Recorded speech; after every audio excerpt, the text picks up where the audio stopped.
young people misuse their bodies quite a lot. आप कोई reels देख के या कोई वीडियोस देख करके यू कैन नॉट डिटर्मिन कि ये मेरे लिए सही है या गलत है. दैट मीन्स कि आपकी सिक्स पैक एब्स तो बहुत अच्छी हैं, लेकिन लिटरली अगर पेन जमीन पे गिर जाए ना तो वो उठाने में दिक्कत होएगी. So many patients today who are in their 20s, who are in their 30s, आप उनके एक्सरे देखो तो ऐसा लगता है you're looking at a 50-year-old. क्या होता है वो जिम ब्रोज competitiveness वाली फैक्टर होता है ना कि जो वो उठा रहा है उससे ज़्यादा मुझे उठाना है, वो जितना तेज भाग रहा है उससे ज़्यादा मुझे भागना है. अगर प्लेसिबो इफेक्ट रियली काम करता है.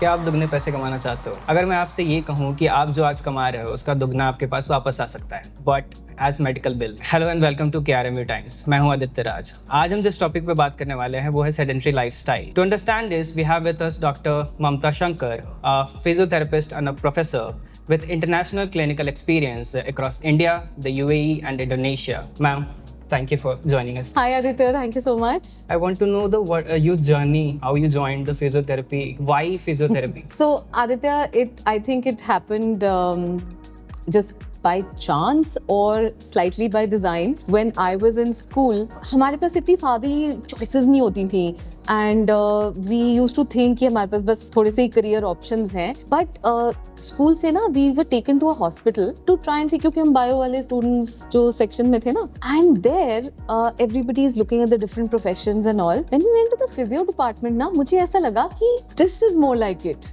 Just the vibe of the place, what they were doing.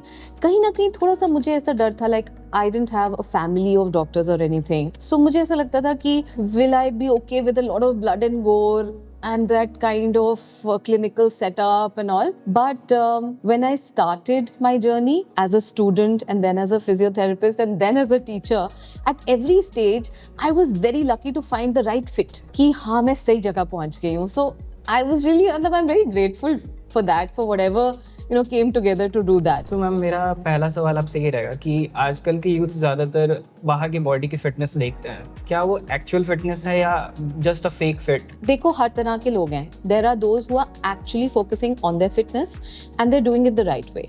They have the knowledge, they have that discipline that is required. But a lot of the patients that we're seeing today are what you are categorizing as fake fit. That means कि आपकी six pack abs तो बहुत अच्छी हैं, लेकिन literally अगर pen जमीन पे गिर जाए ना तो वो उठाने में दिक्कत होएगी. रात को सो नहीं पा रहे हैं, घड़ी घड़ी पता चला फेंट ही हो गए.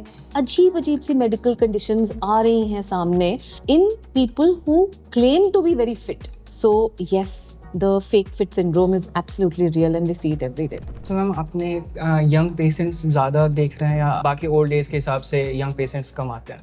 No. So increasingly what is happening is जो हमारी टेक्स्ट बुक्स कहा करती थी कि ये वाली चीजें इस एज ग्रुप में देखने को मिलती हैं, ये वाली इस एज ग्रुप में, आर्थराइटिस फॉर एग्जांपल है ना, कि ये तो बहुत ओल्ड एज वाला वो है. So many patients today who are in their 20s, who are in their 30s, आप उनके एक्सरे देखो तो ऐसा लगता है you're looking at a 50-year-old. There are a lot of changes that are taking place and I think lifestyle has a lot to do with it. अगर कोई core reason हो behind कि why young people are getting so sick beside the old people, because पहले हम देखते थे कि old people ही ज़्यादा sick माने जाते थे या उन्हें अच्छे से रखो. young people ऐसे थे कि वो काम कर लेंगे, उन्हें कुछ नहीं होता. I'll give you an example. मैं यूनिवर्सिटी की बस में जा रही हूँ, साथ में एक लड़की बैठी हुई है और वो लिटरली अपने फोन में ऐसे घुसी हुई है, ऐसे करके यूं. और ये कोई 10 मिनट की जर्नी नहीं है, 15, वो 1 घंटे तक ऐसी कर्ल्ड अप है. और मैं सोच रही हूँ कि ये जब उठेगी ना तो बिल्कुल ही स्टिफ होगी, सोर होगी और इससे उठा नहीं जाएगा, जो कि मेरे साथ होता. बट ऐसा नहीं हुआ, वो फट से उठी और भाग गई, क्योंकि आपकी बॉडी अभी यंग है, रेजिलिएंट है, फ्लेक्सिबल है, तो आपको पता ही नहीं चल रहा. But 5 years down the line, 7 years down the line, 10 years down the line, it is going to start showing up. So young people misuse their bodies quite a lot.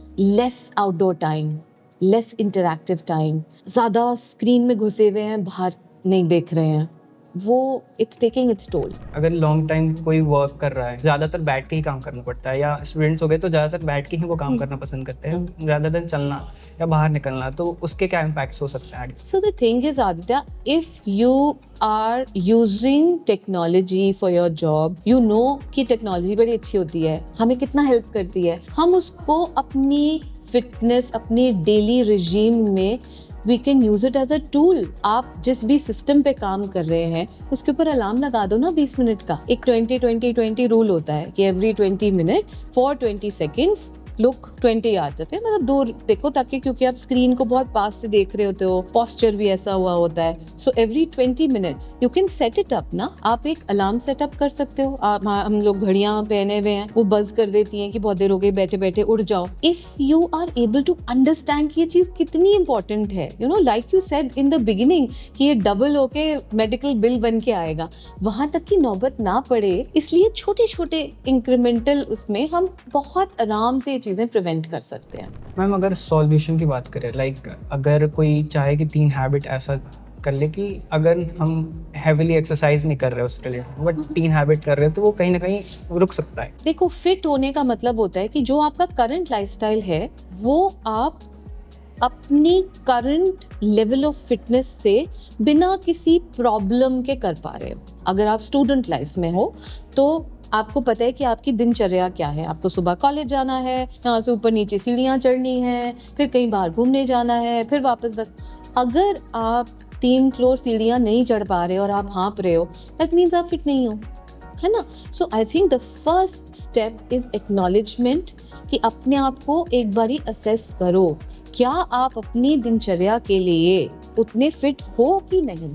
अगर आप में कहीं भी कोई कमी मिलती है, then you need to seek help for it. अगर प्लेसिबो इफेक्ट रियली काम करता है इन इंजरी, अगर कोई इंजरी हो जाए, सो स्पेशली इंजरी में नहीं, है ना, क्योंकि इंजरी का मतलब है that there was some sort of either injury, जैसे कि कोई कट लग गया आपको, अपना एंकल स्प्रेन हो गया, कुछ हो गया, it is going to take its time to heal. Placebo effect means that I am doing a sham treatment on you, लेकिन उसका उतना ही इफेक्ट हो रहा है as long as you are feeling as if you are being treated, तो आपकी body भी वैसे ही रिस्पॉन्ड करेगी। That is one of the proofs कि biopsychosocial model is so important, because कई चीजों में तो बहुत बिल्कुल वर्क करता है। Let's talk about a myth busting section. Alright, अगर छोटे मोटे पेन होते हैं तो लोग कहते हैं इग्नोर कर दो, is it right approach? Aditya side ना, अगर इग्नोर कर दिया तो वो विस्पर्स थे। अगर तुमने अपनी बॉडी को इग्नोर ही करना है ना, तो फिर आगे जाके बी प्रिपेयर्ड कि वो भी फिर इग्नोर ही कर देगी तुम्हें। तो अपनी बॉडी को तो इम्पोर्टेंस देनी बहुत ही जरूरी है। और कौन देगा? तुम नहीं दोगे तो और कौन देगा? सो एब्सोल्युटली सुपर मिथ है ये तो। अपनी बॉडी को तो मत इग्नोर करो। They say कि if you have a slightly neck pain or back pain, you just have to take rest and it all be gone.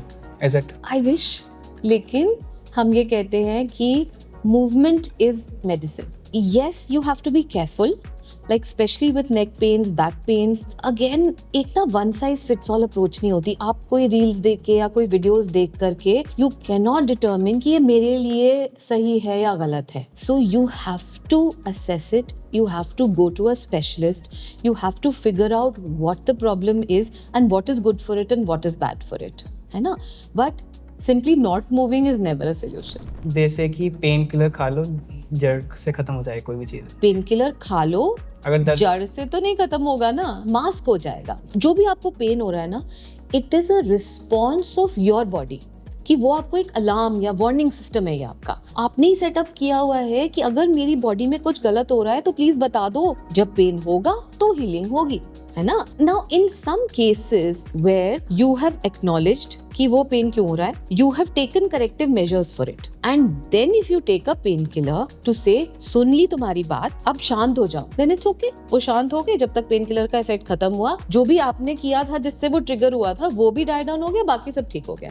लेकिन अगर आप उस वार्निंग को, उस बॉडीगार्ड को कह रहे हो कि पेन किलर खाओ और मुंह धर करके खड़े हो जाओ तुम, तो हेलो, डेंजर तो देखो तुम। मैं तो तुम्हें बता रहा था कि डेंजर है, तुम्हें नहीं देखना, ठीक है, फिर मैं उधर होके खड़ा हो जाता हूँ। So you really have to understand कि pen was just your bodyguard, वो कुछ बताने की कोशिश कर रहा था, सुन लो तो ज्यादा अच्छा है। मैम अनदर मिथ इज अगर तुम ज्यादा वेट उठाओगे तो तुम्हारे मसल गेन होंगे। See the thing is कि मसल्स ना बड़ी रिस्पॉन्सिव होती हैं। आप जो भी मसल के साथ करोगे वो होगा। अच्छा, मसल को तुम प्रेस कर रहे थे ये सोच के कि ये मैजिकली स्ट्रेंथन हो जाएगी, जब उसने इंक्रीज डिमांड दी ऑक्सीजन की, उसने इंक्रीज डिमांड दी न्यूट्रिशन की, वो तो उनने वो नहीं पूरा किया था। सो एक one thing in isolation is never going to work. ऐसा कहा जाता है कि जब तक आप ओल्ड एज में ना हो तब तक आपको, या इंजर्ड ना हो तब तक फिजियोथेरेपी नहीं करानी चाहिए। ओ रियली, भरे हुए हैं हमारे डिपार्टमेंट्स ऐसे लोगों से जो ऐसा सोच रहे थे, उनको फिर वही एक्स्ट्रा बिल्स आ रहे हैं। सी द थिंग इज, आप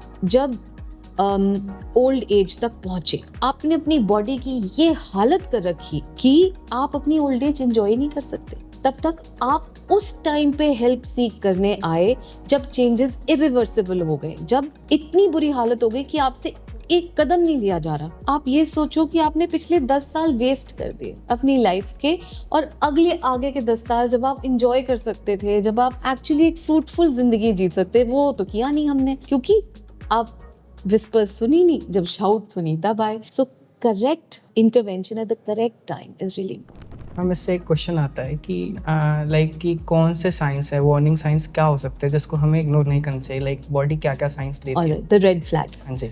सो रेड फ्लैग्स होते हैं कि सबसे पहले तो पेन ही है ना, इतना अच्छा बॉडी ने सिस्टम बनाया हुआ है, तो अगर आप उन बहुत कम लोगों में से नहीं हैं जिनको पेन नहीं फील होता, तो सबसे इम्पोर्टेंट तो पेन है ना। एंड दूसरा ये है that you are not able to fall asleep। मुझे नींद नहीं आ रही, मैं ओवर स्टिमुलेटेड हूँ, मुझे नींद नहीं आ रही, ये बहुत बड़ा रेड फ्लैग है। You must listen to it, you can not ignore it, ठीक है। दूसरा, हर एक चीज़ के ना अलग अलग जैसे टेस्ट होते हैं, बैलेंस का टेस्ट होता है, फिटनेस के अलग अलग टेस्ट होते हैं।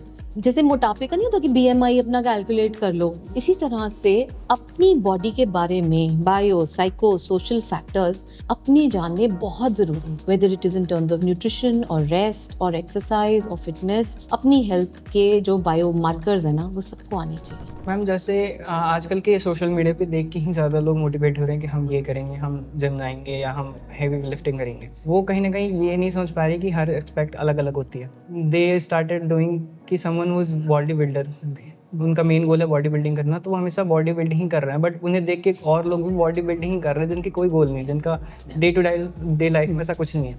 That's why I initially said that yes, there are people who are truly fit, who are working on their fitness very properly, but उनकी देखा देखी जो फेक फिट वाली जनरेशन आ रही है, उन्होंने बाकी सारी चीजें करी नहीं और बहुत सुपरफिशियली कोई आधी अधूरी चीज फॉलो करी। So you know, if I से कि आपने कहा कि मुझे बुखार हो रहा है और मैंने एक दवाई खाई और मैं बहुत अच्छे से ठीक हो गया, मैं कहूँ हाँ यार मुझे भी हो रहा है, मैं भी वही खा लूँ, मैं भी ठीक हो जाऊँ। Really you would never do that, right? And you shouldn't do that, right? So the same thing applies to exercise. What is good for one person can be absolutely wrong for the other person. अब तो chat GPT है, अगर आपको कोई भी symptoms आ रहे हैं तो आप चैट जीपीटी पे चेक कर लो, जो बताएगा वो सही होगा। डॉक्टर के पास क्यों जाना है? बिल्कुल, क्योंकि चैट जीपीटी पे जो आंसर आएगा that is dependent on your prompts. कभी सुना हैल्यूसिनेशन के बारे में? सारे हमारे जो AI मॉडल्स है ना, वो थोड़ी देर बाद ये भांप लेते हैं कि आपको जो चाहिए ना हम वही बता देंगे, मेरा पीछा छोड़ो बस तुम,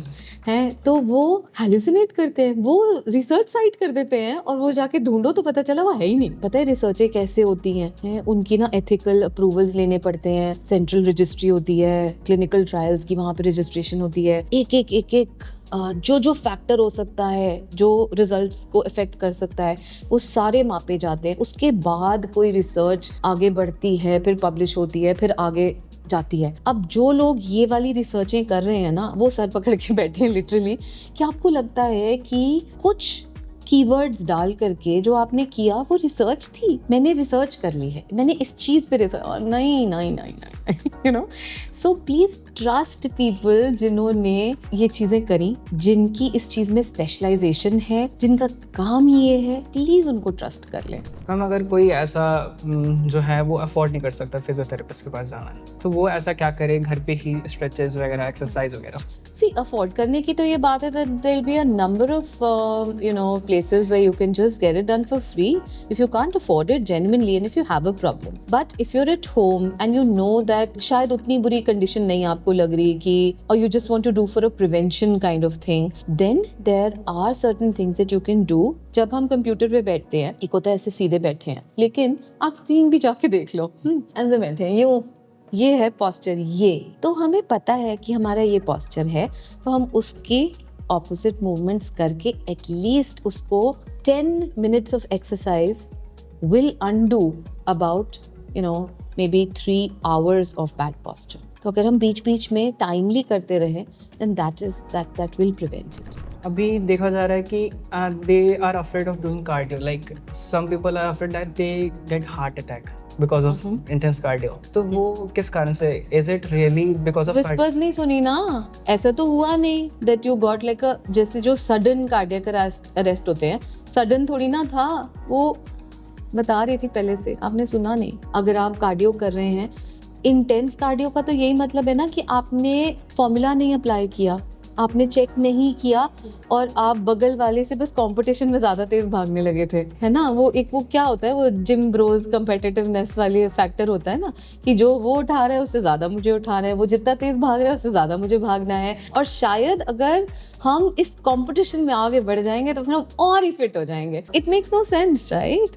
because everybody, maybe the other person was actually doing it after checking out the Karvanen formula, जिसके अकॉर्डिंगली हम लोग ये डिटर्मिन करते हैं कि आपको कितने हार्ट रेट से कितने हार्ट रेट के बीच में एक्सरसाइज करनी चाहिए. सो जब आप वो करेंगे तो आपको बहुत अच्छे रिजल्ट्स मिलेंगे. मैम अभी हम रैपिड राउंड खेलेंगे. अच्छा, ऑलराइट. कुछ क्वेश्चंस हैं. एक हैबिट जो यूथ को अपने लाइफ से निकाल देनी चाहिए. अपनी बॉडी की ना सुनना. एक ऐसे हैबिट जो अपने लाइफ में इंक्लूड करनी चाहिए. एक टर्म होती थी स्मेल द रोजेस, तो वही है कि ज़रा अपने फ़ोन से बाहर देखो, बाहर की दुनिया देखो ज़रा. Physiotherapy in one word. In one word, let me call it biohacking. I can teach you how to hack your body. Ma'am before we end this conversation, मैं आपसे जानना चाहूँ कि कोई एक एडवाइस जो आप यूथ को देना चाहो. So for everybody who wants to lead a fit and healthy lifestyle, who doesn't want to spend their golden years in a hospital, they don't want कि हम अपनी older age में dependent बन जाएं, right? हम सब यही चाहते हैं ना. तो you have to act now. Now is the time जब आप वो सारी चीज़ें prevent करें. So wake up now, look outside the window, talk to yourself and listen to your body. जैसा कि हमने इस बातचीत में जाना कि अगर आप अपने बॉडी के सिग्नल्स को इग्नोर करोगे देन आपकी बॉडी आगे चल के आपको इग्नोर कर देगी. अगर ये टॉपिक आपको इंटरेस्टिंग लगा या आप ऐसे ही बात सीखना चाहते हैं या कॉन्वर्सेशन जानना चाहते हैं, then do subscribe this channel, like this video and comment. आप देख रहे थे KRMU टाइम्स. मैं हूँ आदित्य राज.